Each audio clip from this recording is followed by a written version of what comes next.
আসসালামু আলাইকুম ওয়া রাহমাতুল্লাহি ওয়া বারাকাতুহু। সম্মানিত দর্শক, আজকে আপনারা যে যেখান থেকেই আমার এই ভিডিওটি দেখতেছেন সবাইকে জানাই অসংখ্য ধন্যবাদ।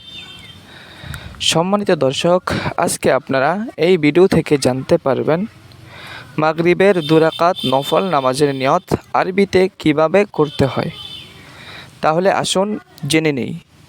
ভিডিওটি শুরু করার আগে আমার এই ছোট্ট চ্যানেলে যদি আপনারা নতুন হয়ে থাকেন, এখনই চ্যানেলটি সাবস্ক্রাইব করে ভিডিওটি বেশি বেশি করে শেয়ার করে দিন, যাতে করে আপনিও এই ভিডিও থেকে নেক আমলের ভাগীদার হতে পারেন।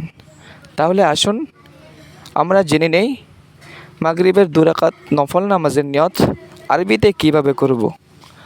নাওয়াইতু আন উসাল্লিয়া লিল্লাহি তাআলা রাকআতাই সালাতিল মাগরিব নাফলি মুতাওয়াজ্জিহান ইলা জিহাতিল কাবাতিশ শরীফাতি আল্লাহু আকবার। আজকের ভিডিও এতটুকু পর্যন্তই। আজকে এখান থেকে বিদায় নিচ্ছি, সকলের সুস্বাস্থ্য কামনা করে। আসসালামু আলাইকুম ওয়া রাহমাতুল্লাহি ওয়া বারাকাতুহু।